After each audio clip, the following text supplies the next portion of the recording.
Ok, bien. Eh, Hoy tenemos la segunda charla sobre el tema de la historia del movimiento independentista. Vamos a cubrir un periodo, el periodo inicial, que es un periodo muy poco estudiado, tan poco estudiado que tiene muchos puntos que todavía son un poco misteriosos, inciertos, no estamos completamente seguros. Es un área muy interesante para investigar porque todavía falta mucho por descubrir. Y en términos de fechas, el periodo en cuanto a Puerto Rico se refiere es de 1809 a 1823. En términos, esas dos fechas corresponden a dos cosas: la convocatoria de las Cortes de Cádiz, que ahorita veremos qué es eso, y lo que en la historia de España se conoce como el trienio liberal, que también veremos qué es eso más adelante, ¿verdad? Pero esos son los dos sucesos que son los extremos del periodo que vamos a discutir aquí. Les recuerdo, para empezar, que el independentismo puertorriqueño surge durante el siglo XIX, los 1800, y que surge en un mundo en que hay tres grandes procesos que están desarrollándose, ¿verdad? No surge de la nada, surge dentro de ese contexto internacional. Y ese contexto internacional va a explicar muchas de las ideas, de las aspiraciones, de las expresiones que va a tomar el independentismo puertorriqueño durante ese siglo. Uno es la consolidación y surgimiento del capitalismo como forma de organización económica. Su lugar clásico de este proceso es Gran Bretaña, y estamos durante el siglo XIX en el momento más intenso de lo que llamamos la revolución industrial, ¿verdad? Los primeros procesos de industrialización. El segundo es la resistencia a los gobiernos y los regímenes que describimos la vez pasada como absolutistas, las monarquías absolutistas, las luchas antiabsolutistas que van a provocar una serie de revoluciones importantes, las llamamos las revoluciones burguesas, y porque la burguesía es la clase que encabeza esas revoluciones, y el lugar clásico de ese proceso es Francia, ¿verdad? Y la revolución burguesa clásica es la revolución francesa, que va a tener un impacto global. Ahorita volveremos sobre eso. Y el tercer proceso que se está dando es el surgimiento del Estado-nación como la forma típica y normal de organización política. Hoy en día estamos acostumbrados a la idea de que el mundo está organizado en estados-naciones, que hay naciones que tienen una cultura propia y esas naciones tienen un estado que les corresponde, ¿verdad? Eso no era así antes del mundo moderno. Un imperio, por ejemplo, como el de los Austria, los Habsburgo, en España, en un momento dado, incluía España, incluía parte de lo que hoy es Holanda, incluía parte de lo que hoy es Alemania, ¿verdad? Y había gente que hablaba holandés, gente que hablaba alemán, gente que hablaba español, y todo eso era parte de un mismo estado y no se veía. Incluso había monarcas españoles que a veces no sabían hablar español, y eso era normal porque esa era el Estado-nación, no era la forma de organizar políticamente dominante. Eso durante el siglo XIX se va a consolidar el concepto del Estado-nación. Bueno, así que entonces el independentismo puertorriqueño surge, como dije, en ese mundo, y se va a nutrir y se va a interactuar con todos esos procesos que acabamos de señalar. El, yo iba entonces a ofrecerles una cita, yo no cito mucho, pero en este caso voy a citar, porque la vez pasada yo les dije, les adelanté, que muchos de los pensadores puertorriqueños del siglo XIX, independentistas, están precisamente educados, se nutren de este pensamiento burgués revolucionario, cuyo ejemplo más importante fue Francia. Y como yo les dije, todo ese pensamiento revolucionario que precede, aparte de a la revolución, es lo que se conoce como la Ilustración. Ustedes quizás han estudiado eso en alguna clase, ¿verdad? Durante el siglo XVIII, toda una serie de pensadores que cuestionan todos los aspectos prácticamente de la sociedad existente y que abren el camino a la Revolución Francesa. Cuestionan la política, cuestionan la religión, cuestionan la moral, cuestionan todas las instituciones. prácticamente. Les voy a leer una cita de Engels de un texto muy famoso de él que se llama Socialismo utópico y científico. Es un texto breve que si no lo han leído, les recomiendo que lo lean porque es muy buena introducción al marxismo. Y dice Engels lo siguiente, y se los leo porque, como dije, deben pensar que estas ideas influencian mucho de la gente que vamos a estar discutiendo aquí.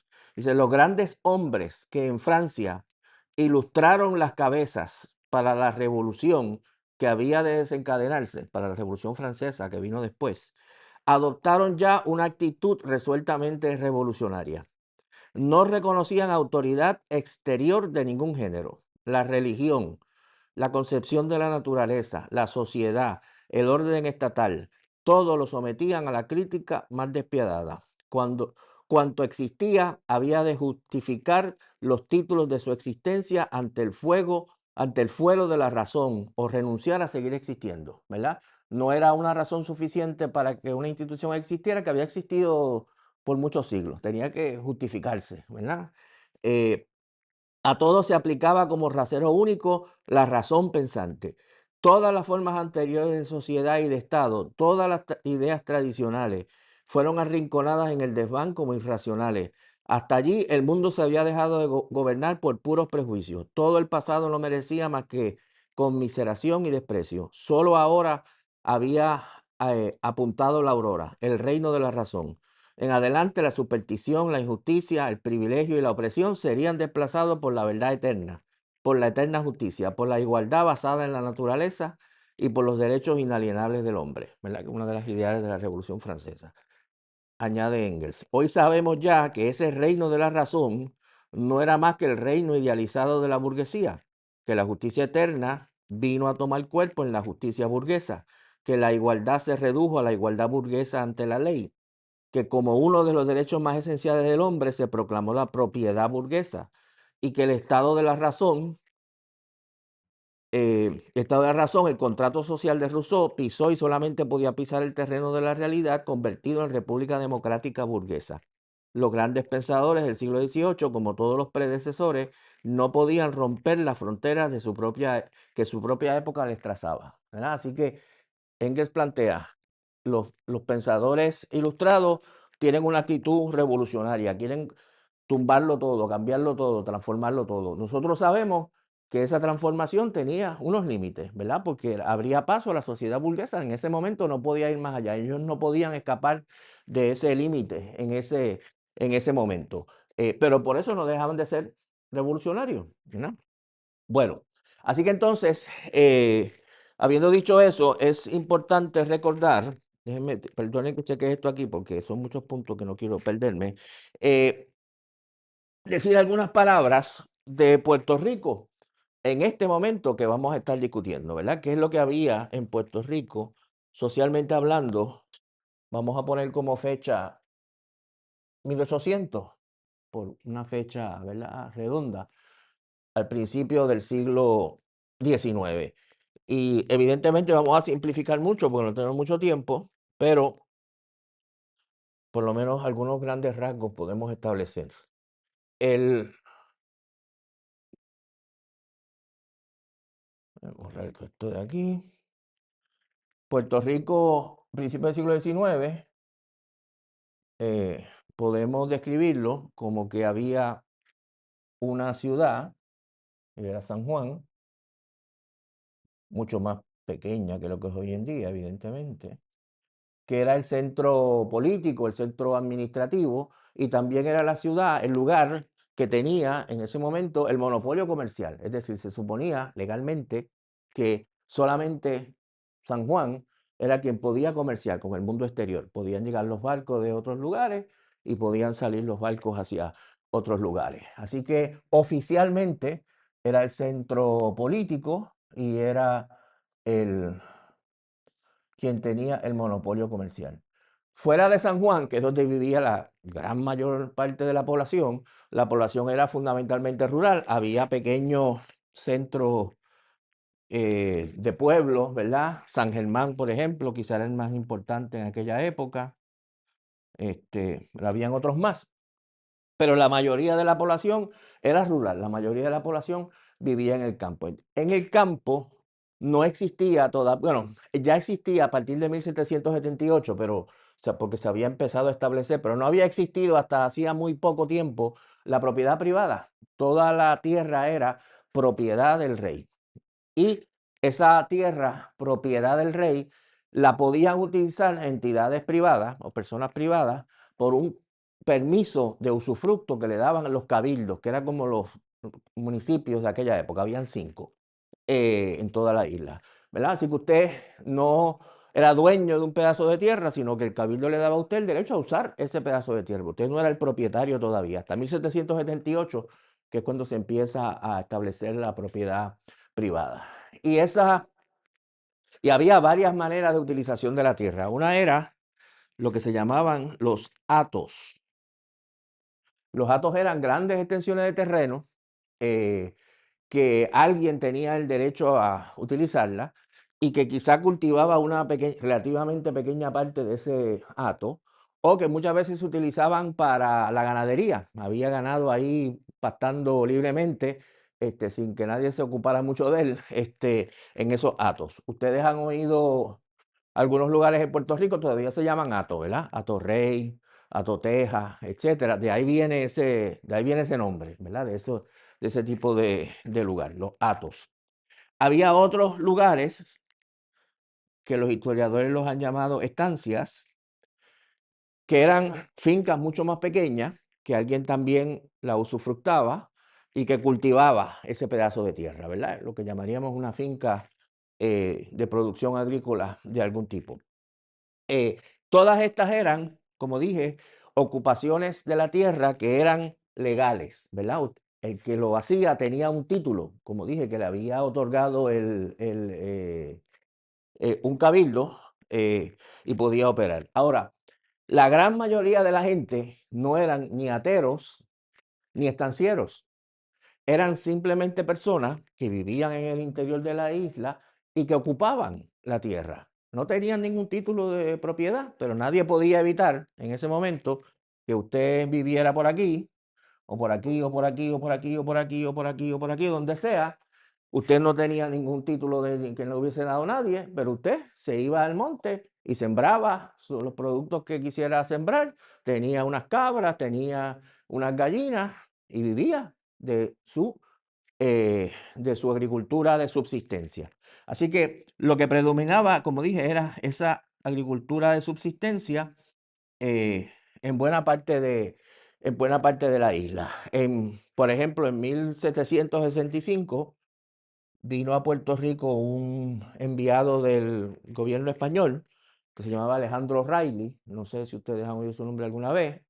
Y este señor O'Reilly eh, era un militar, viaja por la isla y hace un informe, ¿verdad? De qué es lo que hay en esta isla, ¿verdad? Y una de las cosas que él destaca es, pues la mayoría de la gente vive en el campo y él, no sé si exagerando un poco, pero básicamente dice, hay un pasaje que no lo tengo aquí ahora, pero él dice, con 5 días de trabajo, esta gente vive todo el año, ¿verdad? 5 días de trabajo, siembran el pedazo de tierra que han cogido por ahí y con lo que cultivan, con lo que cosechan de eso y con las cabras que tienen y con los cangrejos que cogen de por ahí, etcétera, viven tranquilamente todo el año, ¿verdad? Esta gente vive aquí muy rudimentariamente, pero muy relajadamente también. Eh, en 1782, si no me equivoco, otra persona hace un recorrido por toda la isla, escribe como lo que es más o menos como la primera historia de Puerto Rico, que es un fraile en este caso, que se llama Íñigo Abad. Y si ustedes leen las descripciones de Abad, siguen siendo las mismas, ¿verdad? La descripción que él da de cómo vive la gente en el campo es esa misma que había planteado Alejandro O'Reilly anteriormente. Ahora, esta población sí se dedicaba también o practicaba también el comercio ilegal, el comercio de contrabando con agentes externos, ¿verdad? Barcos ingleses o holandeses o portugueses o franceses, ¿verdad? llegaban a diferentes puntos de la isla, no todos los puntos, había lugares, literalmente eran como puntos, porque era contrabando, ¿verdad? La gente sabía dónde era el punto, ¿verdad? Y iban a esos lugares, ¿verdad? Cuando alguien quería obtener algo que no podía fabricar en su finca, ¿verdad? Unas tilas finas, una cerámica más chévere, ¿verdad? Cosa lo que fuera, pues iban a estos lugares, ahí llegaban esos barcos e intercambiaban con esos barcos, ¿verdad? Productos agrícolas con lo que traían estos barcos. Esto era ilegal, ¿verdad? Pero realmente las autoridades españolas se hacían de la vista larga, ¿no? Esto era muy poco reprimido por todo lo que, eh, porque realmente no había incluso ninguna razón para reprimirlo, porque no era como que esta gente podía comprar estas cosas de otro lugar. De hecho, ¿verdad? La razón por la que O'Reilly viene a Puerto Rico es porque en España ha habido, a principios del siglo XVIII, los 1700, es decir, 60 años, 50 y tantos años antes de la visita de O'Reilly, ha habido un cambio de dinastía. Ustedes saben que España, desde el descubrimiento, de poco después del descubrimiento, va a estar gobernada por la Casa de los Austrias o los Habsburgo, y a principios del siglo XVIII se cambia de casa gobernante en España y se pasa a los Borbones, que es la misma que gobierna en Francia, ¿verdad? Y los Borbones, que están vinculados al absolutismo francés, vienen con todo un proyecto de reforma económica y social, ¿verdad? Porque el absolutismo, a los reyes absolutistas, les importaba que se desarrollara el comercio, que se desarrollara la industria, ¿verdad? La riqueza de ellos venía de recoger impuestos, ¿verdad? Y se desarrollaba el comercio y se desarrollaba la industria, pues más impuestos iba a haber, ¿verdad? ¿Se entiende lo que estoy planteando? Así que una de las cosas que ellos se van a preguntar, bueno, ¿y esta isla? ¿Verdad? Esta isla aquí no produce nada, no paga impuestos o paga muy pocos impuestos, no hay comercio, no hay industria, no hay nada, ¿verdad? Que es lo que O'Reilly constata. Y y por lo tanto, se van a empezar a introducir, por eso es que se habla del reformismo ilustrado, cuando se habla de los Borbones en España, del reformismo ilustrado. O'Reilly viene a Puerto Rico precisamente por eso, ¿verdad? Porque mira, aquí hay una isla, está en el Caribe, no produce nada, no comercia nada, no paga impuestos, ¿verdad? Vamos a hacer algo productivo con esta gente. Una de las cosas que se va a instituir va a ser, como dije, establecer o empezar a establecer la propiedad privada. Se empieza a repartir títulos de propiedad a la gente para que sean propietarios de su pedazo de tierra con la condición de que lo cultiven, produzcan algo y que paguen impuestos, ¿verdad? Estamos claros, ¿verdad? Pero como, como dije, este proceso era muy lento y todavía a principios del siglo XIX, en 1800, esta seguía siendo la situación del país. Y aquí entonces es que mientras esto estaba ocurriendo, como todos sabemos, ¿puedo borrar esto? Ok, como todos sabemos, ha estallado un proceso muy importante en Francia en 1789, que es la Revolución Francesa. La Revolución Francesa, no podemos dar su historia aquí porque no tenemos tiempo, es muy interesante, pero no podemos. Empieza en 1789, pasa por una serie de procesos. Primero se establece una monarquía constitucional, es decir, hay un rey, pero hay una constitución. Después se elimina el rey, le cortan la cabeza y es un gobierno sin una república, sin rey. Luego la república se radicaliza bajo el gobierno de los jacobinos. Luego caen los jacobinos y empieza una república mucho más conservadora, hasta que acaba todo con la subida al poder de Napoleón en 1799. Así que por lo general se concibe la Revolución Francesa como un proceso que va desde el 89 al 99. De ahí en adelante vamos a estar en el periodo napoleónico, ¿verdad? Napoleón es el que gobierna Francia, todo hasta 1814. Y Napoleón no solo va a gobernar a Francia, sino que va a crear un imperio en buena parte de Europa bajo su control. Y como parte, y bueno, la figura de Napoleón es una figura muy contradictoria, porque por un lado, él detiene la Revolución Francesa, por así decirlo, es el final de la Revolución Francesa, pero a la misma vez él no puede evitar representar muchas de las ideas de la Revolución Francesa, ¿verdad? Por lo tanto, cuando Napoleón se invade otros territorios, ¿verdad? Su efecto muchas veces es contradictorio, porque por un lado está sometiendo a esos países, pero por otro lado muchas veces está llevando a esos países muchas ideas de la misma Revolución Francesa, ¿verdad? Y por lo mismo también la resistencia a Napoleón en muchos países va a tener dos aspectos. Uno va a ser conservador, que rechaza las ideas de la Revolución Francesa y la invasión francesa, y otros, los sectores liberales, que rechazan la invasión, pero aceptan parte de las ideas de la misma Revolución Francesa. ¿Estamos claros? No puedo explicar eso mucho porque no salimos nunca. Lo que nos importa a nosotros aquí es que en 1808 Napoleón invade España como parte de la construcción de este imperio que les acabo de señalar. Napoleón invade España y pone, de hecho, a su hermano, José Bonaparte, como jefe del gobierno español. ¿Qué sucede? En España va a surgir una resistencia muy vigorosa a esta invasión, encabezada formalmente, aunque muchas veces era una resistencia muy caótica, muy descentralizada, ¿verdad? Había guerrillas y movimientos en muchos lugares, etcétera. Pero el organismo central que inicialmente organiza la resistencia se llama la Junta Suprema Central. Y esta Junta Suprema Central, en el año 1809, como parte de la resistencia, convoca a una elección y reunión de las Cortes, que era un parlamento español, ¿verdad? Las Cortes que habían existido antes no funcionaban, ellos convocan unas Cortes, ¿verdad? Y le piden a todas las provincias de España que elijan delegados a las Cortes. ¿Estamos claros? Esas Cortes se van a reunir en una ciudad que se llama Cádiz, por eso se le conoce como las Cortes de Cádiz. Y este es un ejemplo de lo que acabamos de decir.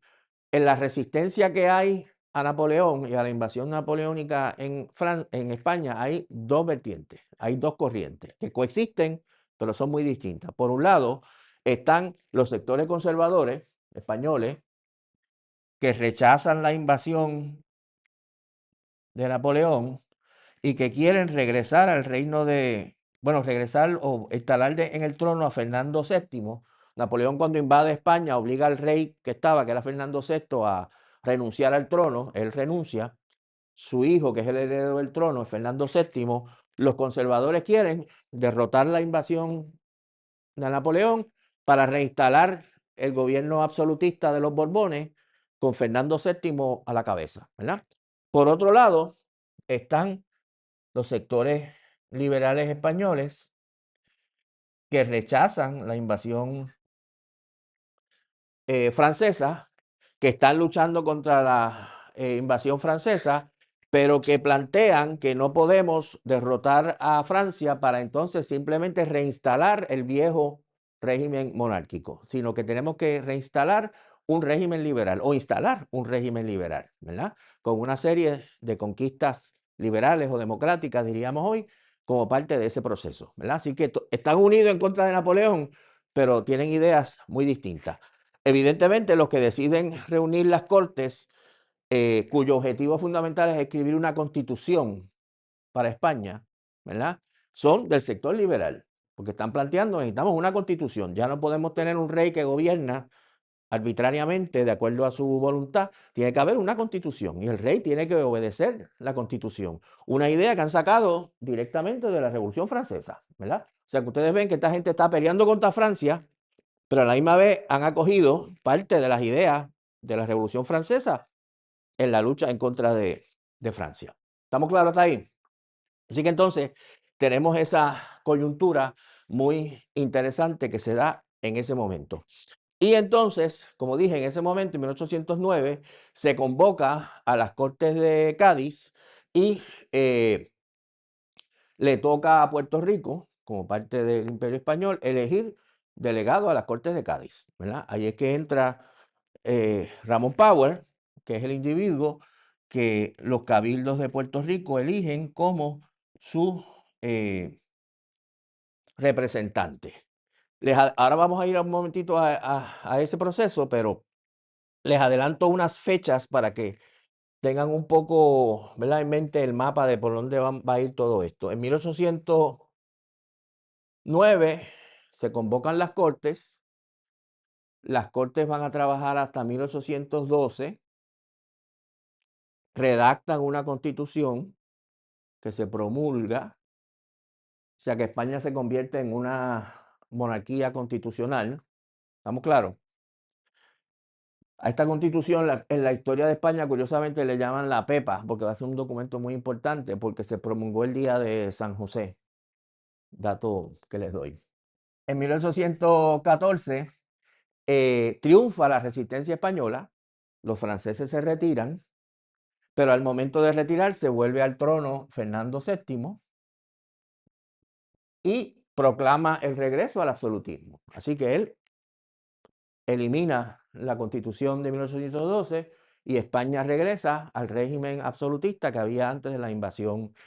Ustedes sospecharán que eso va a causar mucho descontento en los sectores liberales, que van a empezar a conspirar en contra de Fernando VII y en contra de lo que ha ocurrido. Y eso va a desembocar en una rebelión militar en 1820, encabezada por un militar que se llama Rafael Riego.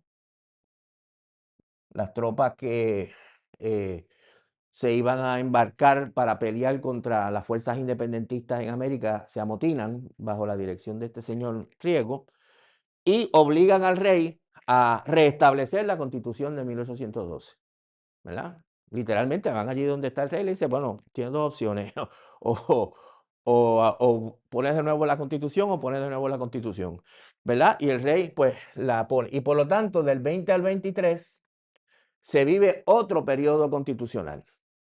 Por eso es que se le conoce como el trienio constitucional.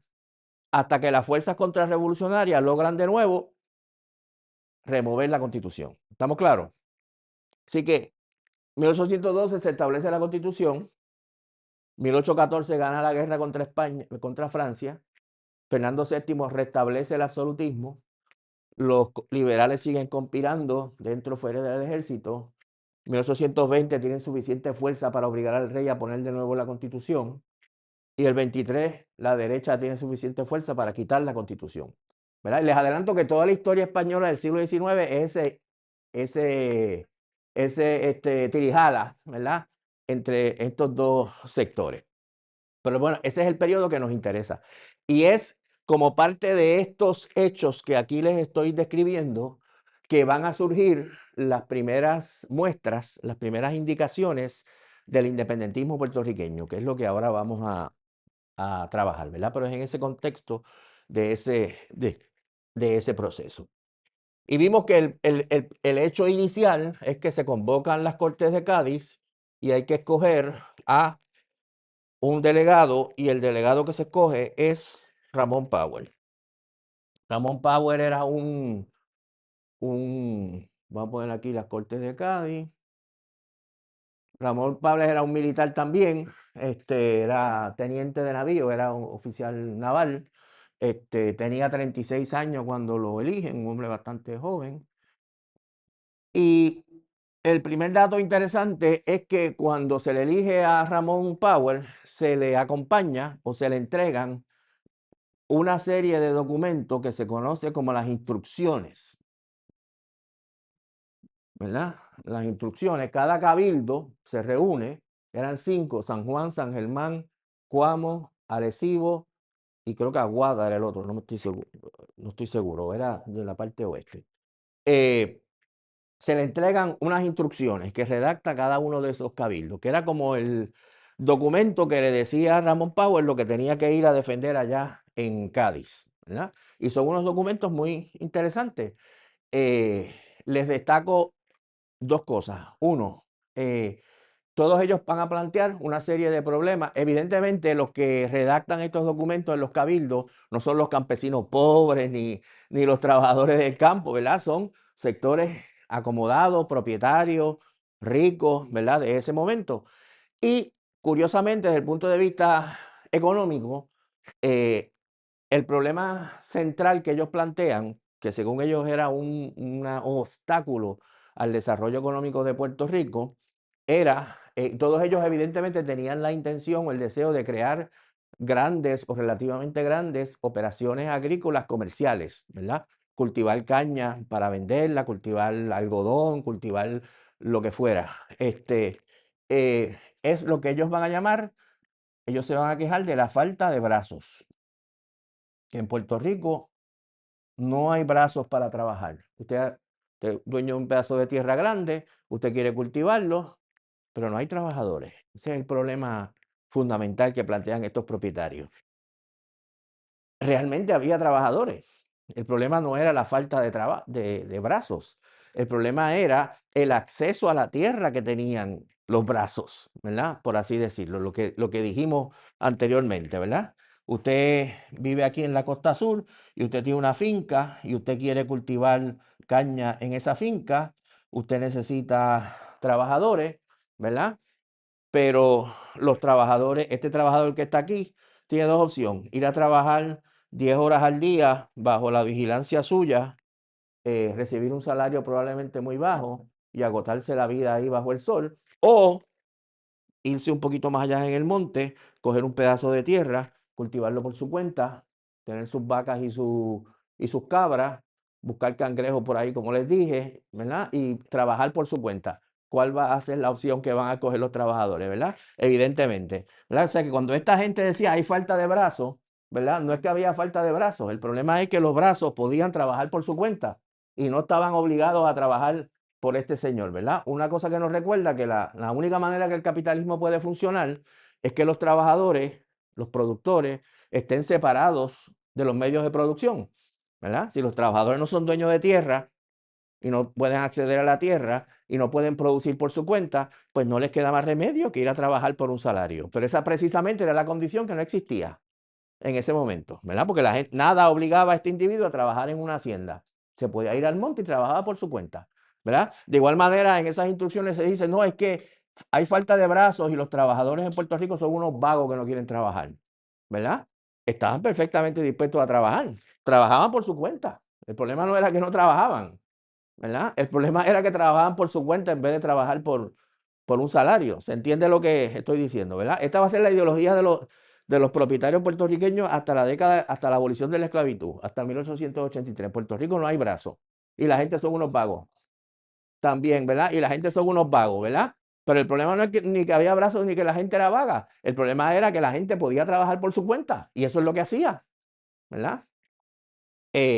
Así que entonces, eh, el, eh, plantean este problema. Algunos, la solución a este problema, en los lugares donde existe esa situación, les iba a ofrecer, perdonen otra cita, esto es un tema que discute Marx en el último capítulo del volumen 1 del Capital, la situación que se da en aquellos lugares donde, porque hay acceso a la tierra, no se puede conseguir trabajadores que trabajen por un salario, ¿verdad? Y él dice, por ejemplo, dice, por ejemplo, él cita a un individuo que está explicando este problema, que se llama Wakefield. Y dice este señor Wakefield, ahí donde todo aquel que lo desee puede obtener para sí un pedazo de tierra, lo que había en Puerto Rico, no solo es muy caro el trabajo, porque tendrías que pagarle un salario muy alto para que lo convenza de venir a trabajar acá, sino que la dificultad reside en obtener trabajo a cualquier precio. Por más que tú ofreces, ¿verdad? Eh, y es bien interesante leer las instrucciones, que sé yo, por ejemplo, ellos cuentan que nosotros para tratar de atraer trabajadores les decimos, bueno, ven a trabajar por un salario y te vamos a dar un pedazo de tierra para que cultives, ¿verdad? Y algunos de ellos aceptan eso, lo que llamaban agregado. Pero se quejan los patronos en las instrucciones. Inmediatamente le decimos a este individuo que está trabajando muy lento, que tiene que esforzarse más, pues lo que hace es hacer sus paquetes sus pocas propiedades que tiene y se va, ¿verdad? Se va para allá, lo perdí, no va a trabajar. Bueno, así que entonces esa era la situación. En las instrucciones se discute qué alternativas había. Una alternativa ante la imposibilidad de obtener trabajadores asalariados porque tenían acceso a la tierra era recurrir a la esclavitud, ¿verdad? Porque usted trae esclavos de África y los pone a trabajar ahí y los vigila y se ocupa de que no se vayan para el monte. A veces la gente piensa que la esclavitud era como la primera opción de esta gente en este momento. Realmente no era la primera opción, ¿verdad? Ellos preferirían poder contratar por un salario a los trabajadores. Dice, caramba, quizás la única solución aquí es traer esclavos porque es la única manera que podemos obligar a esta gente a trabajar, a alguien a trabajar. Ahí en las instrucciones se plantea, sin embargo, una grave preocupación, que es que 10 años antes ha habido, 15 años antes, ha habido una revolución en Haití de los esclavos, ¿verdad? Y entonces ellos dicen, la esclavitud puede ser muy provechosa, pero también la esclavitud trae el peligro, así mismo lo dicen, el peligro de una revolución de estilo Haití. Y eso no queremos, ¿verdad? Así que muchos de ellos dicen, estamos chavados porque no tenemos trabajo asalariado y no queremos meternos en el rollo de la esclavitud. Otros dicen, por ejemplo, el Cabildo de Cuamo dice, vamos a experimentar con la esclavitud. Y ellos plantean, vamos a dejar eh, que entren tantos esclavos como 20% de la población, que no sean, ¿verdad?, la mayoría, no sea un número muy grande, 20% podemos bregar. Bueno, ese es un punto. Para nosotros, ¿verdad? Y eso es interesante, después lo discutiremos. Aquí en este contexto es que surge la primera expresión que tengamos documentada de aspiración a la independencia. Y ocurre en las instrucciones que redacta el Cabildo de San Germán. Y este cabildo dice, todas estas son peticiones, como ustedes saben, para Ramón Pavel, que va a España a ser parte de las Cortes de Cádiz. Y se está luchando en España por devolver el gobierno a Fernando VII, ¿verdad? Que ellos entendían que era el gobierno legítimo de España. Y entonces en ese documento de las instrucciones de San Germán, de manera muy interesante, se incluye un planteamiento de que si no se logra que Fernando VII vuelva al gobierno en España, entonces que quede Puerto Rico independiente. Es la primera, ¿verdad?, expresión de ese tipo. Se las voy a leer. Es bien breve. Dice,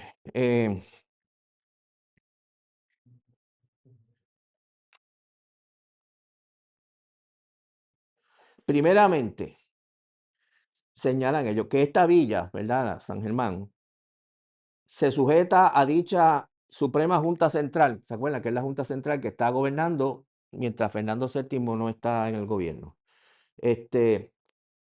Se sujeta a dicha Suprema Junta Central ahora y en todo tiempo que gobierne en nombre de nuestro muy amado, augusto y dignísimo rey, el señor don Fernando VII y su dinastía. Así que nosotros vamos a obedecer la Junta Central porque es la que está reemplazando al rey, que nosotros reconocemos su autoridad. Pero si por disposición divina, lo que Dios no permita, se destruyese esta es la dinastía de Fernando VII, se destruyese esta y perdiere la península de España, quede independiente esta isla y el libre arbitrio de elegir el mejor medio de la conservación y subsistencia de sus habitantes en paz y religión cristiana, ¿verdad? Así que aquí encontramos una primera declaración que dice, nosotros apoyamos la Junta Central, apoyamos a Fernando VII, pero si resulta que la guerra en España no logra restablecer el gobierno de Fernando VII, pues nosotros vamos a ser independientes, ¿verdad? No vamos a sujetarnos a ese otro gobierno. Es como la primera vez, ¿verdad?, que aparece esa idea por ahí. Y a la misma vez que formulan esta petición, plantean también o proponen también como reforma la creación de lo que ellos llaman una junta provincial para gobernar a la isla, que estaría compuesta por el gobernador, que lo nombra el gobierno español, por el obispo y por un representante de cada uno de los cabildos, ¿verdad?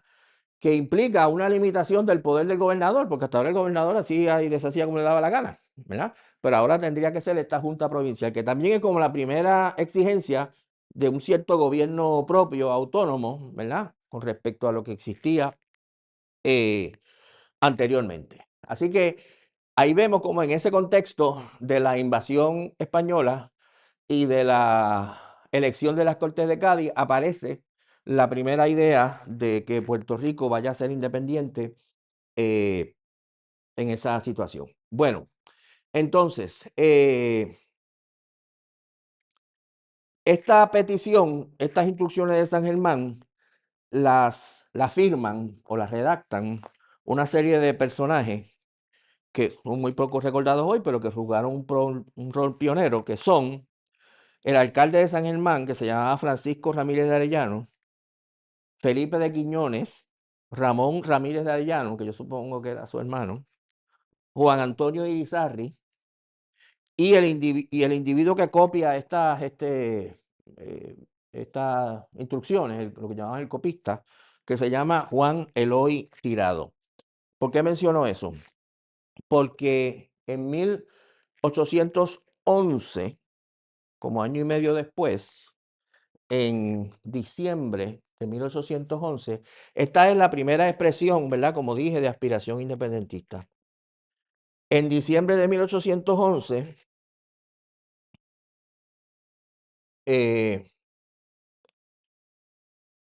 los datos que tenemos es que, bueno, el dato que tenemos es que el gobierno español arresta a esas personas que les acabo de decir el nombre, que habían escrito o habían sido parte de lo que habían escrito la instrucción de 1809, los arrestan acusándolos de hacer parte de una conspiración en contra del gobierno español, para hacer una rebelión en contra del gobierno español. No la sabemos, no sabemos. Lo que sabemos es la coincidencia de la gente, ¿verdad? Sabemos que en 1809 se redacta ese documento y que contempla la independencia. En diciembre de 1811, los datos que se tienen, repito, hay mucho misterio aquí, hay que investigar más. Diciembre 16, teóricamente, estaba planeada una rebelión organizada por esos individuos que yo les dije ahorita, que se aplaza porque llegan más tropas españolas que no estaban esperando, lo que fuera, aplazan la insurrección y por las razones que fuera, el gobierno español desarticula la conspiración, la desarticula arrestando a esta gente que les dije. Por eso es que sabemos, ¿verdad?, que la coincidencia de que aquellos que escribieron después conspiraron, ¿verdad? Así que ahí tendríamos como la primera indicación de nuevo de una rebelión organizada con el objetivo de la independencia. Así que ya tenemos las instrucciones de 1809, que hay una mención, y tenemos esta insurrección abortada en 1811. Bueno, entonces, ¿dónde estamos aquí? Sí. A todo esto, nuestro amigo Power está en Cádiz. Como sabemos, ha recibido las instrucciones, se ha embarcado, ha estado en Cádiz, mientras estos por acá han organizado aparentemente esta insurrección. Power está en Cádiz. Y Power, en las Cortes de Cádiz, ¿verdad?, en el Parlamento español, es interesante ver las ideas que lleva allí, ¿verdad? ¿Qué planteamientos hace Power en sus intervenciones en las Cortes de Cádiz? Y esos son documentos que felizmente tenemos acceso a ellos. La primera cosa que es importante destacar o interesante es que ustedes saben que a partir de 1810 surgen revoluciones de independencia en diferentes puntos de América Latina, ¿verdad? También en el mismo contexto de la invasión napoleónica de España y todo lo demás, empiezan las luchas en Venezuela, en Río de la Plata, en Argentina, por la independencia, que después se van a regar por otros lugares. Así que las Cortes están reunidas en Cádiz y está esa rebelión en las Américas. Estamos claros, ¿verdad?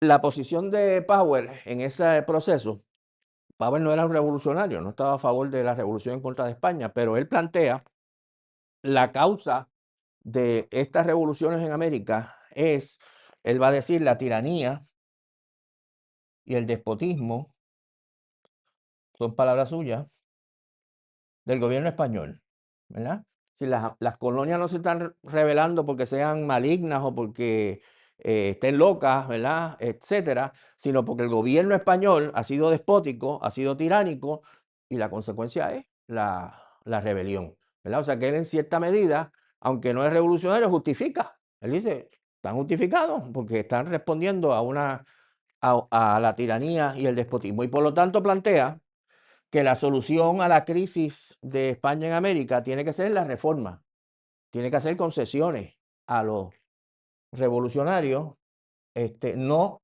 la guerra o la represión, ¿verdad? Porque otros planteaban, tenemos que aplastar la rebelión de las Américas.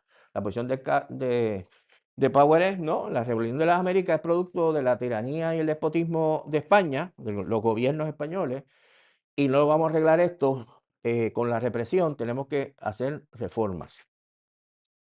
Él por eso también va a protestar en otro documento con mucha fuerza cuando el gobierno español aumenta los poderes que tienen el gobernador de Puerto Rico, el poder que tiene para reprimir, por ejemplo, en Puerto Rico. Y Powell dice, esto es lo opuesto de lo que necesitamos, ¿verdad? Esto es más tiranía y más despotismo.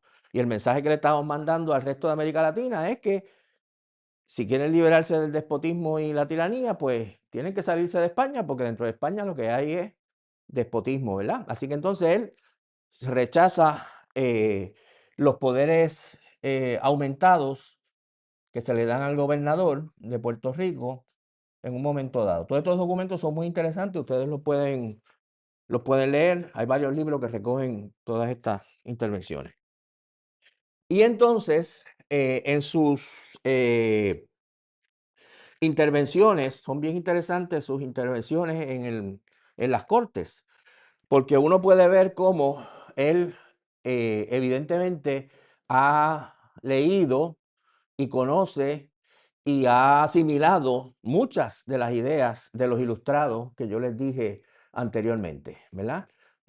Entre ellas, por ejemplo, la idea de que los seres humanos tienen derechos, los ciudadanos tienen unos derechos, los hombres tienen unos derechos, que esos derechos no se puede renunciar a ellos bajo ningún concepto, que esos derechos son de todos los seres humanos, no solo de algunos seres humanos, y que para vivir en sociedad, que era una idea típica de los ilustrados, para vivir en sociedad, el ser humano tiene que rendir parte de sus libertades, ¿verdad? Parte de sus derechos. Si nosotros vamos a vivir en sociedad, va a haber un semáforo, ¿verdad? Para regular quién pasa y quién no pasa, ¿verdad? Porque si no, nos vamos a matar unos a otros en las encrucijadas, en las intersecciones, ¿verdad? Usted no puede simplemente pasar porque le dio la gana de pasar. Tenemos que rendir parte de nuestra libertad de cuando cruzamos la avenida para poder vivir en sociedad. Pero insiste Power, ¿verdad? El ser humano tiene que rendir únicamente lo que haga falta para eso. Si rinde algo más de eso, ya estamos en el despotismo, ¿verdad? Y también va a plantear la idea de que el rey o el gobernante, él usa una palabra que citaré ahorita, el magistrado, quiere decir el jefe, el jefe de gobierno, no puede gobernar arbitrariamente, tiene que estar sujeto a una ley, ¿verdad? Él es el que pone en efecto la ley. Que eso aplica al rey, ¿verdad? Que está diciendo el rey ya no puede hacer lo que le da la gana, tiene que ajustarse a lo que diga la ley. Que en ese momento, repito, era una idea revolucionaria, quizá a nosotros hoy nos parece muy normal, ¿verdad? Gracias a las revoluciones que la normalizaron, ¿verdad? Pero en este momento no era. Les voy a leer varias citas aquí de Powell. Dice, allá en Cádiz, dice, los derechos del hombre, sí, sus más preciosos derechos, siempre son los mismos y nunca puede perderlos, sea cual sea el lugar en que la naturaleza le hizo nacer. Eso ya es una idea tremenda, porque quiere decir que son derechos universales, no importa dónde la naturaleza lo hizo nacer, dicho sea de paso, no dice Dios, dice la naturaleza. Donde sea que la naturaleza hizo nacer a un ser humano, ahí tiene unos derechos que no puede renunciar.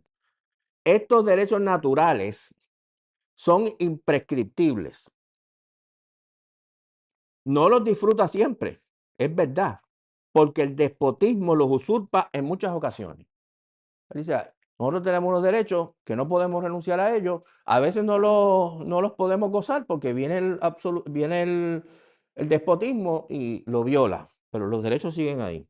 Sin embargo, en ningún tiempo puede renunciarse a su dulce posesión. Eso a mí me encanta, eso de la dulce posesión de los derechos, hay que traerlo de vuelta.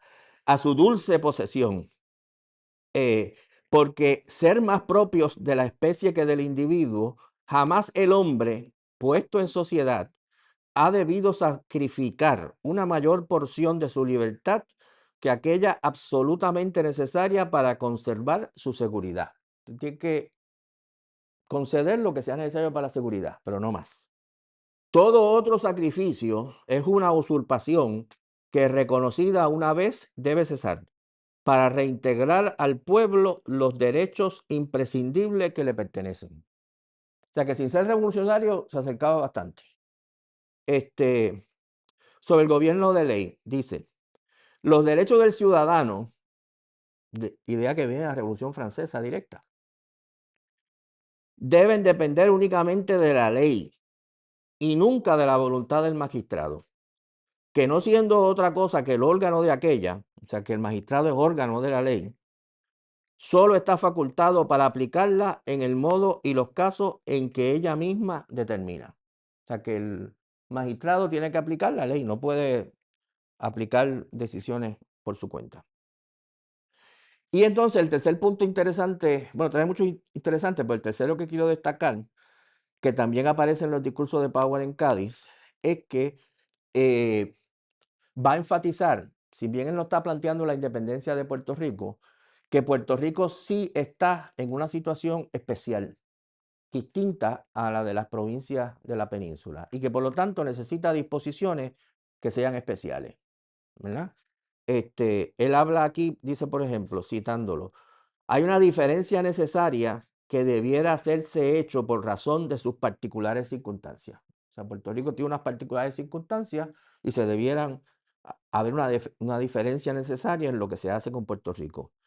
Y en otro momento usa la frase que Puerto Rico es un caso singularísimo, ¿verdad? Que ustedes ven ya el germen de la idea, ¿verdad? De que Puerto Rico tiene unas necesidades especiales que son distintas de las de España, que desarrollándolas un poquito, la conclusión es que Puerto Rico debe tener su propio estado independiente para atender sus particulares circunstancias.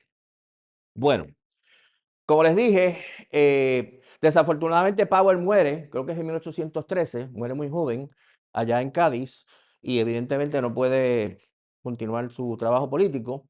Y en 1814, como yo les conté, triunfa la resistencia española a la invasión francesa y se restaura la monarquía de Fernando VII y se restaura el absolutismo, se elimina la Constitución de 1812, se proscriben todas estas ideas que Powell estaba defendiendo, ¿verdad? Y entre 1814 y 1820 se vuelve de nuevo al régimen absolutista bajo Fernando VII.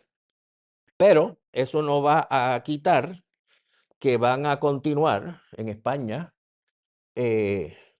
las conspiraciones y movimientos de todo tipo, de todos los que están descontentos con el desenlace ese de 1814. Y eso va a ir entre 1814 y 1820, en que, como les conté ahorita, se da la rebelión encabezada por Riego, y se obliga al rey a restablecer la Constitución de 1812, lo cual se logra mantener hasta 1823, que es lo que se conoce en España como el trienio constitucional. Son 3 años en que se regresa a la Constitución. Y es en este contexto del trienio constitucional que vamos a ver otra nueva serie de expresiones independentistas, las primeras expresiones independentistas, después de las que vimos en 1809, 1811. Y esas son las que voy a explicar aquí ahora al final y con esas vamos a terminar.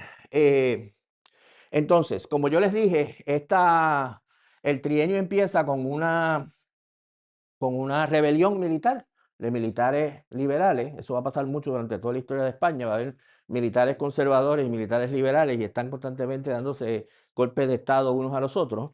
Aquí los militares liberales son los que predominan y hay dos figuras puertorriqueñas que participan en ese proceso, en el golpe de Estado de Riego o la revolución de Riego, como la quieran llamar. Uno se llama Demetrio O'Daly. Ustedes se preguntarán por O'Reilly, O'Daly, ahorita va a haber otro.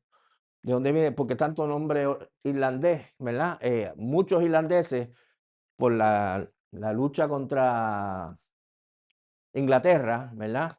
Y estando España muchas veces enfrentada a Inglaterra, se enrolan en los ejércitos españoles, ¿verdad? Y hay una gran cantidad de militares de ascendencia irlandesa, ¿verdad? En el ejército español. Demetrio O'Daly, un puertorriqueño que es uno de los asistentes del equipo del mismo Riego, del que da el golpe de Estado ¿verdad? Encabeza la rebelión, el amotinamiento de los soldados que se iban a embarcar para América. Y Demetrio O'Daly es el que entonces es electo a las nuevas cortes, porque cuando se restablece la Constitución en el 20, pues se convocan las cortes, ¿verdad? El Parlamento que se establecía con la Constitución. Y hay que elegir un nuevo delegado de Puerto Rico a las cortes. Entonces, quien eligen es a Demetrio O'Daly, ¿verdad? Que viene siendo el heredero de Power, ¿verdad? Power en las primeras cortes, ahora O'Daly en estas cortes. Y como le dije, era una figura llegada al mismo Rafael Riego, que era el que encabeza la rebelión liberal en contra de el régimen absolutista. El otro que participa muy directamente en este proceso es otro militar puertorriqueño, parte del ejército español, que se llama Antonio Valero. El segundo apellido es de Bernabe. Yo me sospecho que es un ancestro mío, porque es de Fajardo y de ahí es mi familia, pero eso no es tan importante. Bueno, Antonio Valero era el ayudante de otro militar español liberal que estaba también con la conspiración con Riego, que se llama Juan O'Donoghue, que evidentemente es una hispanización del nombre O'Donoghue, ¿verdad? También irlandés. Estos son generales, Riego y O'Donoghue, que dan el golpe en contra del absolutismo. O'Daly es colaborador de Riego, acaba como delegado a Cortes, y Valero es ayudante de O'Donoghue, que también es parte de la conspiración. ¿Estamos claros hasta ahí? Entonces, aquí una figura, quizá la primera figura significativa del independentismo puertorriqueño, ¿verdad? Sin quitarle mérito a estos pioneros, otros pioneros que sabemos muy poco de ellos, es este señor, Antonio Valero, que tiene una vida que es digna de una novela. Es más, si usted hace una novela, no, usted va a decir, diablo, está exagerando, ¿verdad? Porque este señor, su vida básicamente era la siguiente. Sus padres lo habían enviado antes de 1808 a hacer la carrera militar en España, ¿verdad? A ser militar. Se convierte en un oficial en el ejército español. Por lo tanto, cuando Napoleón invade, él va a tener un rol, no el más destacado, pero destacado, en la resistencia militar en contra de Napoleón de 1808 a 1814. Y cuando acaba la guerra, que sabemos que se restablece el absolutismo, Valero era, por lo que podemos ver, un individuo de ideas liberales, era del sector liberal, y por lo tanto está muy descontento con que se haya restablecido el absolutismo. Es parte de todas estas conspiraciones liberales que van a concluir con la rebelión, con la conspiración de 1820. ¿Estamos claros? Por eso es que él estaba colaborando con O'Donoghue en contra del absolutismo y efectivamente obligan al rey a establecer la Constitución de nuevo. Ahora bien, en este momento, como he dicho que está ocurriendo en todo este proceso, siguen las rebeliones en América. Y hay una rebelión en México por la independencia de México, que todavía no ha alcanzado la independencia. Y a O'Donoghue lo mandan a México. Lo mandan a México estamos hablando, creo que en 1821, déjenme buscar la fecha aquí. Exacto, lo mandan a México en 1821 para negociar con los mexicanos qué podemos hacer con esta crisis política que tenemos, ¿verdad? El líder de los mexicanos en ese momento era un líder militar que se llamaba Agustín de Iturbide. ¿Estamos claros? Y nuestro amigo Antonio Valero va con O'Donoghue para México, ¿verdad? Así que él va como colaborador de O'Donoghue para México a bregar con la situación en México. Esta negociación en México concluye en que O'Donoghue decide, después lo van a criticar mucho por esto en España, pero él decide que no había nada que buscar, que había que reconocer la independencia de México, aquí no había nada más que hacer, ¿verdad? Recuerden que en aquella época no podía mandarle un WhatsApp allá a Madrid a ver si, ¿verdad? Él tenía que decidir qué iba a hacer. Y él dijo, pídate, hay que reconocer la independencia de esta gente, no tiene sentido seguir negando la realidad. Así que Valero va con O'Donoghue a México, participa del proceso de reconocer la independencia de México. Pero cuando O'Donoghue regresa a España, Valero se queda en México, porque él decide, me voy a quedar en México, ¿verdad? Y se une al ejército mexicano. Y evidentemente decide comprometerse con la construcción del nuevo proyecto nacional mexicano. Con la mala pata de que muy pronto se da cuenta de que Iturbide, jefe del Estado mexicano, es un autoritario que pretende establecer una dictadura, que se proclama emperador, ¿verdad? Y entonces él decide que tiene que romper con Iturbide. Fíjense que ya le ha pasado esto 2 veces. Peleó contra los franceses pensando que iba a venir un régimen liberal y lo que vino fue Fernando VII. Se quedó en México pensando que ahora vamos a hacer una república y resulta que viene este Iturbide y adopta esta posición. Les voy a leer la descripción que hace Valero de esto que pasó en México. Dice, hablando de Iturbide, dio el golpe y colocó sobre sus sienes parricidas la diadema de los Moctezumas, empuñando el cetro de los Nerones y Calígulas, ¿verdad? Los emperadores romanos. Destruyó la representación nacional, estableció la inquisición política y religiosa y empezó a perseguir a los republicanos, halagando a los borbonistas, ¿verdad? Los republicanos halagando a los monárquicos. Yo, que desde el principio me había pronunciado por los primeros, es decir, por los republicanos, y que jamás transigí con los últimos, es decir, los monárquicos, conocí el peligro que me amenazaba y me determiné a abandonar un país que algunos sacrificios me debía por su existencia política. O sea que la I reclama que ayudó a que se reconociera la independencia de México y que habiendo Iturbide renunciado a las ideas liberales, él se iba de México. Y entonces se va para Gran Colombia, que era el estado que existía en aquel momento, que incluía lo que hoy es Venezuela y lo que hoy es Colombia, ¿verdad? Un estado mucho más grande que Colombia actual. La Gran Colombia incluye Venezuela y Colombia. Todavía Bolívar está vivo, aunque no es el presidente.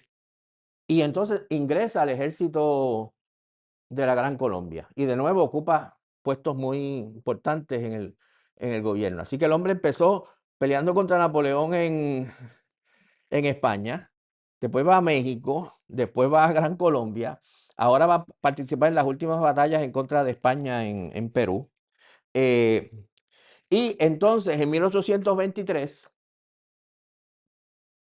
Valero redacta el primer documento extenso que conocemos de propuesta de la independencia de Puerto Rico. Es un documento que se llama, y lo tenemos felizmente, que se llama Plan para la independencia de Puerto Rico, ¿verdad? Y él le presenta a Bolívar un documento de un plan de cómo impulsar la independencia de Puerto Rico, incluyendo una invasión militar desde la Gran Colombia para sacar a España de Puerto Rico.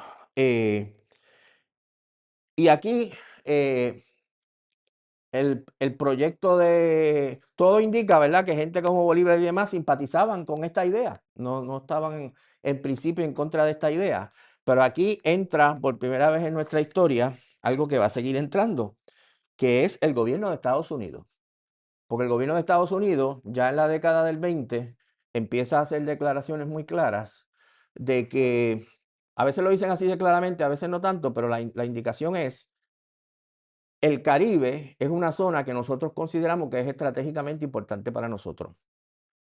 Y nosotros preferimos que mientras nosotros no la controlemos, que siga bajo control de España, ¿verdad? La declaración más famosa es una de un secretario de Estado americano en 1825, Henry Clay, que le instruye a todos sus funcionarios, ¿verdad?, embajadores y cónsules en la zona, explicarle a todo el que sea, incluyendo al gobierno de Gran Colombia, la preferencia de los Estados Unidos es que las Antillas sigan bajo el control español, diciendo no se metan ahí, porque nosotros queremos que sigan bajo el control de España. Así que usted armar una expedición armada en contra de los españoles en Puerto Rico, como proponía Valero, implicaba meterse con los Estados Unidos, ¿verdad? Y Gran Colombia en ese momento no quería, quizás probablemente, ¿verdad?, buscarse ese problema adicional. Así que el proyecto no prospera, ¿verdad? No pasa de ser un proyecto. En 1827 creo que es, Bolívar lo revive porque hay un atisbo de guerra, parece que va a haber una guerra en un momento dado entre Inglaterra, entre Gran Bretaña y España, y él piensa que en el contexto de esa guerra Gran Bretaña va a favorecer que haya acciones en contra de España en las Antillas, y piensa que en ese contexto quizá podamos hacer el proyecto de la independencia de las Antillas, pero la guerra no ocurre, así que el proyecto queda engavetado. Bueno, así que entonces, esta figura de Valero es fascinante, ¿verdad? Porque peleó en España, peleó en México, peleó en Gran Colombia, defendió las ideas que defiende, etcétera. Dicho sea de paso, esta es una de las cosas que habría que investigar más y es terrible. Casi toda la información que tenemos de la vida de Valero es de un libro de un autor que se llama Mariano Abril. Después hablaremos de él porque también hizo otras cosas. Es un libro que se escribió en 1929 y en ese libro él cita unas memorias de Valero. Esa cita que yo les puse ahorita de que está hablando de lo que le pasó en México, es una cita que provee a Abril de algo que dijo Valero en sus memorias. Y yo me he matado buscando las dichosas memorias de Valero, porque lo que tenemos es lo que Abril, ¿verdad?, por su criterio, decidió reproducir. Pero yo por lo menos no las he encontrado en ninguna biblioteca de Puerto Rico. Incluso he tratado de buscar por internet en Venezuela o en Colombia o qué sé yo dónde, por ningún lado aparecen. Evidentemente Mariano Abril las tuvo en algún momento, y las leyó, pero si existen, desaparecieron, desconozco.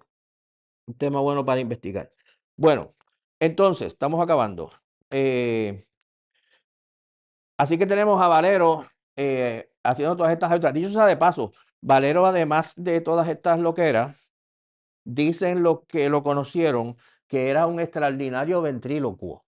Otra cosa que yo digo, Dios mío, esto es una cosa tremenda, que siempre que estaba en las fiestas y en las recepciones se robaba el show porque hablaba muy bien sin abrir la boca. Entonces, el, eh, bueno, para terminar, jóvenes, mientras está Valero en sus aventuras por allá, en Puerto Rico pasan una serie de cosas muy interesantes, que son las últimas que voy a mencionar. Durante el trienio liberal.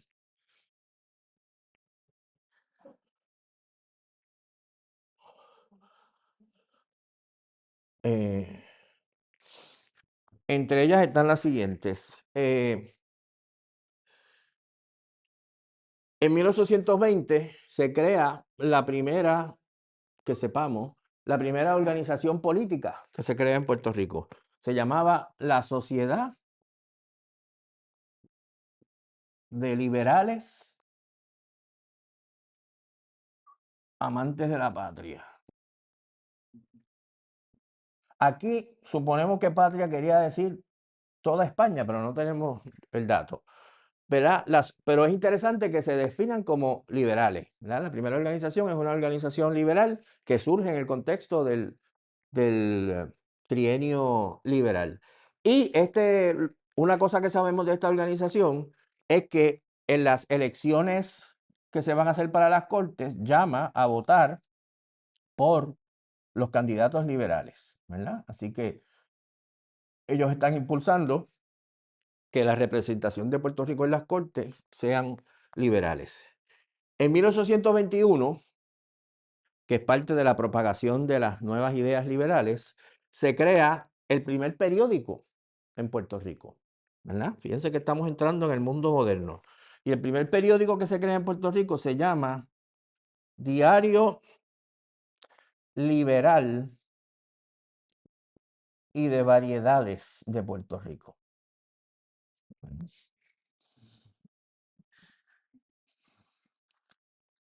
Que de nuevo es significativo, que se define como periódico liberal. Y se imprime el periódico en una imprenta que se llama la imprenta Fraternidad.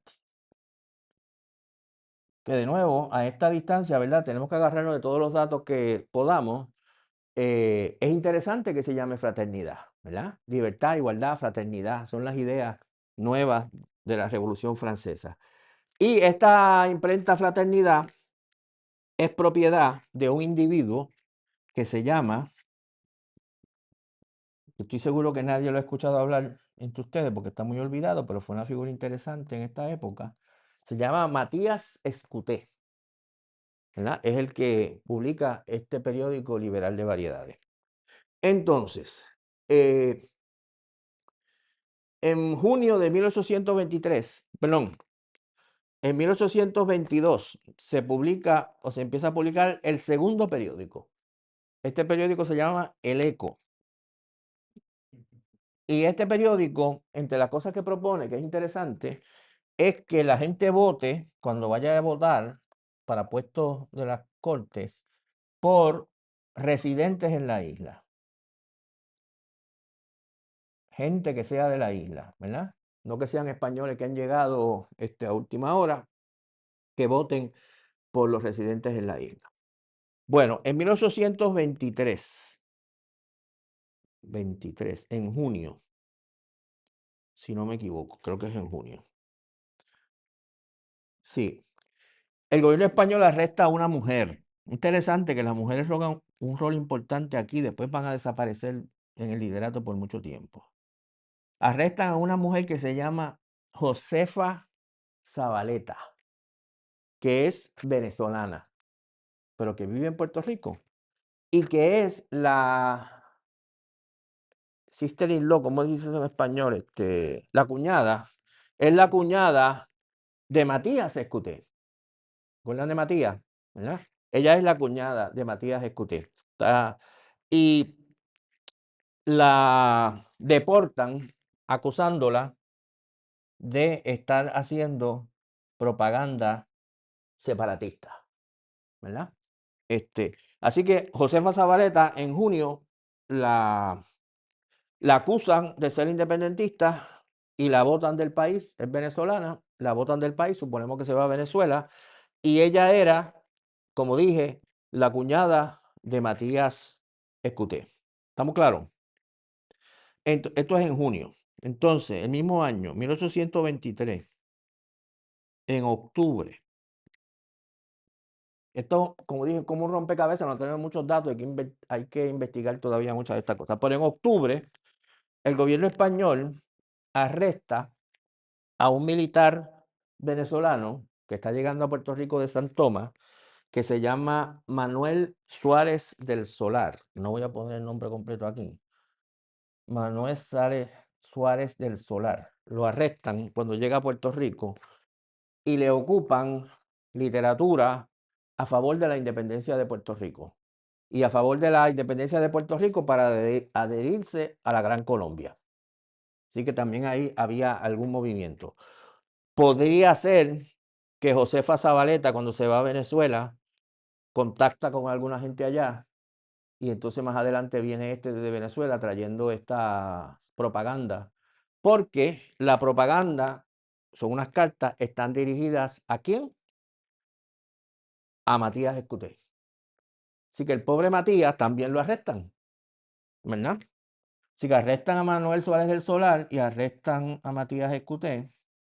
O sea que ya vamos viendo que aquí está pasando algo, porque Matías está publicando el periódico, a su cuñada la arrestan y la botan por ser independentista. Al poco tiempo llega Suárez del Solar de Venezuela con literatura independentista dirigida a Matías Escuté. Arrestan a Matías Escuté. Matías Escuté lo arrestan y lo mandan a la cárcel en Cádiz, ¿verdad? Lo mandan lejos. Eh, y entonces, en 1824, bueno, durante todo este año 23, eh, las autoridades también están velando a otra mujer que vivía en la calle San Sebastián y que había sido colaboradora aparentemente de Josefa, por eso es que la tenían fichada, que se llama, mm, voy a poner aquí 24 porque se llama María de las Mercedes Barbudo. Sobre ella hay una biografía bastante interesante que la pueden chequear. Esta mujer, en 1824, la arrestan también. Y la arrestan en su residencia en la calle San Sebastián y le ocupan literatura y material y banderas de Gran Colombia y toda una serie de cosas que para las autoridades demuestran que ella está involucrada en alguna conspiración en contra del gobierno español. No sabemos exactamente, sería bueno averiguar, pero no sabemos exactamente cuál es, y la expulsan de Puerto Rico, primero va a Cuba y después la expulsan después se va a Venezuela, ¿verdad? Así que en Venezuela llega mucha gente de Puerto Rico durante estos años escapando la represión. Y como pueden ver, el capítulo del libro mío sobre estas cosas se llama la conexión caraqueña, porque aquí la conexión más grande del movimiento independentista era con Venezuela, con Caracas, ¿verdad? Después va a ser con Cuba y otros sitios, pero ahora es con Caracas. No sabemos exactamente, ¿verdad?, cuál es la relación entre Matías, Josefa, María de las Mercedes, Suárez del Solar, pero evidentemente había una red ahí, ¿verdad?, que estaba funcionando de alguna manera y que los españoles la están velando y la desarticulan. En 1825, ya caído el gobierno constitucional, es que el último episodio de este periodo, las autoridades españolas arrestan al hermano de María de las Mercedes Barbudo, que se llama Juan Barbudo, que era un notario en Añasco, y lo acusan también de ser parte de esta conspiración. También lo mandan a Cádiz, preso, y muere en Cádiz en 1826 preso, ¿verdad? Es como la primera, uno puede decir que es la primera figura que muere como resultado de la lucha por la independencia. Y con eso termina, ¿verdad? Perdón, nuestro amigo Matías Escuté logra salir de la prisión de Cádiz y también va a Venezuela, ¿verdad? Él también acaba en Venezuela. Así que entonces, ahí cierra el trienio constitucional, ¿verdad? Que como hemos visto, incluye las gestiones de Valero, que hemos dicho, las gestiones de toda esta gente, ¿verdad?, en este proceso. Y hay un último episodio que lo menciono nada más de pasada, que es quizá el más curioso, misterioso, extraño, hasta el día de hoy, que amerita más estudio. Por ejemplo, yo creo que probablemente hay muchas fuentes en Estados Unidos que no se han trabajado, que es la conspiración que encabeza otro individuo que es, ¿verdad? Estos personajes de esta historia son una cosa increíble, Hay un individuo que se llama, quizá ustedes lo han oído hablar de él, un nombre rarísimo. Se llama Henri, que es como Enrique en francés, Ducoudray, Ducoudray de Holstein. Este personaje había sido un soldado en el ejército francés. Él era suizo, si no me equivoco, originalmente. Había sido un soldado en el ejército francés. Era un republicano. Había sido un soldado en el ejército de Napoleón. Abandona el ejército de Napoleón. En 1814 se viene a América y se une a la guerra de independencia de América con Bolívar. Rompe con Bolívar, escribe una biografía sobre Bolívar, muy despectiva de Bolívar, que lo ataca muchísimo por autoritario, dice cosas terribles de Bolívar, que es la fuente que utiliza Marx para escribir varios artículos que también son muy despectivos de Bolívar. Marx escribe varios artículos que son muy despectivos de Bolívar y los datos que está sacando vienen de esta biografía de este señor Ducoudray. No sabemos cómo ni por qué él acaba viviendo en Curazao, que es una colonia holandesa en aquella época. Para colmo era maestro de violín. Entonces, en 1822, si no me equivoco en la fecha, sí, en 1822, los datos que tenemos firmes es que este señor viaja de Curazao a Estados Unidos, compra 2 barcos, recluta las tripulaciones de los 2 barcos con el objetivo de invadir Puerto Rico y proclamar la independencia de Puerto Rico. Viene con esos 2 barcos hasta Curazao de vuelta. Ahí el gobierno español se ha enterado, le mete una presión al gobierno holandés, le confiscan los barcos y se acabó el proceso, ¿verdad? ¿Quién financió esto? ¿Cuál es el objetivo de esto?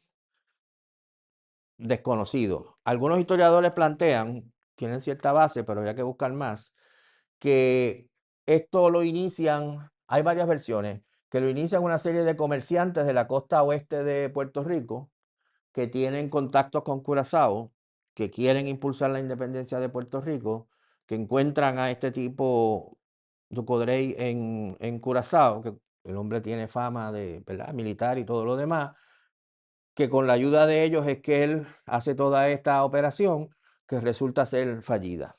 Eh, Algunos han argumentado históricamente que era una operación de esclavistas del sur, que a veces habían hecho operaciones de este tipo para conquistar a Cuba u otros lugares, para anexarlas al sur esclavistas, ¿verdad? El problema con esa teoría es que varias expresiones que tenemos de la operación, era que al contrario planteaba la abolición de la esclavitud, ¿verdad? Hay un escritor norteamericano que se llama Philip Foner, que tiene un libro sobre la historia de relación de Cuba con Estados Unidos, no tiene nada que ver con, bueno, tiene que ver, pero no es, el tema no es Puerto Rico, pero ahí él incluye información sobre esto. Y dice, por ejemplo, varios periódicos del sur de Estados Unidos, él los cita, que dicen los locos de Puerto Rico, qué sé yo qué cosa, que hacen esta expedición para liberar a los esclavos, ¿verdad?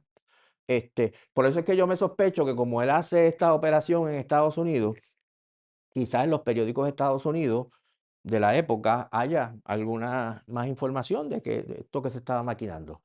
Así que se los digo porque es un hecho, es una conspiración por la independencia de Puerto Rico, pero de nuevo les digo, es una cosa muy misteriosa hasta el presente. Que yo conozco, hay un solo artículo de una autora que creo que es en la revista no recuerdo la única revista de ellos, le puedo buscar la referencia, me acuerdo que es una mujer, al que le esté interesado, se llama algo así como Ducoudray de Holstein, un hombre olvidado por la historia o algo así.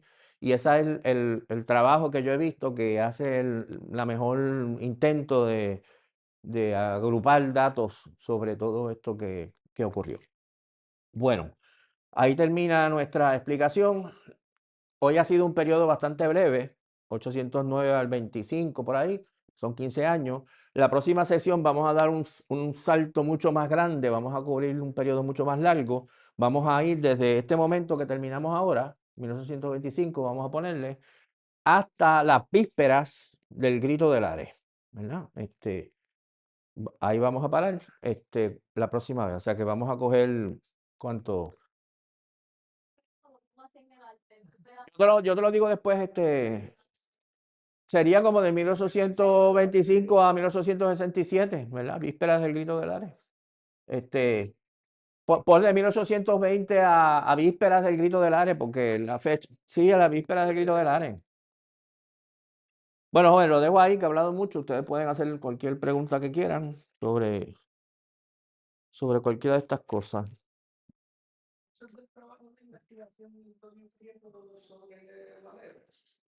Pues no sé, no, ok. Si él era de Fajardo, Valero. Ajá. Él hizo una investigación, creo que con posgrado. Ah, pues lo voy a chequear. No, creo que no la conozco, no. Qué bueno, sí. Valero es una figura bien interesante, súper interesante. Y difícil de, ¿verdad? ¿Alguna otra pregunta? Pregunta, comentario. Dime, ¿alguien me facilita un vasito de agua, por favor? ¿Qué pasa? Con Estados Unidos impide que Ajá. Puerto Rico se revolucione. Sí. Ellos están planeando separar Panamá de la Colombia. No, eso es más bien después. Sí, en ese momento. Y todavía es una cosa muy, ¿verdad? Incipiente, ¿verdad? Pero había. En Estados Unidos en este momento, lo podemos hablar más la vez que viene, porque se va a ir incrementando. Había intereses en el Caribe que eran distintos, pero los dos eran intereses. En ese momento todavía existía la esclavitud en el sur de Estados Unidos y la clase esclavista, ¿verdad? Los que predominaban en el sur veían a Cuba y quizá otras islas adyacentes a Cuba como territorios que se podían anexar a los Estados Unidos como territorios esclavistas, ¿verdad? Como expansión del imperio esclavista, ¿verdad? Así que había conspiraciones, había proyectos, etcétera, de anexar a Cuba y quizá a otros lugares como parte de expandir el control de los sectores esclavistas. Pero también había ya intereses del norte de Estados Unidos, que no necesariamente eran esclavistas, que invertían en Cuba o prestaban dinero a Cuba, etcétera, etcétera, y que también veían a Cuba, ¿verdad?, como un territorio que sería bueno anexar a los Estados Unidos. Cuba era evidentemente el premio grande, ¿verdad? Y las otras Antillas pues venían añadidas. Pero, y entonces lo que ya uno ve en la década, lo que ya uno sí ve en la década del 20, hay una famosa declaración ¿de quién es la declaración de la manzana madura?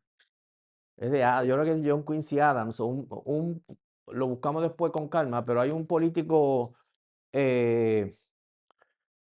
americano muy destacado en la década del 20, 1820, que utiliza una imagen que se hizo muy famosa, que es Cuba, que decía más o menos Cuba, no sé si incluye las Antillas, pero Cuba está destinada a caer en manos de los Estados Unidos, igual que una manzana que se desprenda de las ramas, está destinada a caer en la tierra, ¿verdad? O sea que la concepción de ellos era que las Antillas van a pasar al control de Estados Unidos.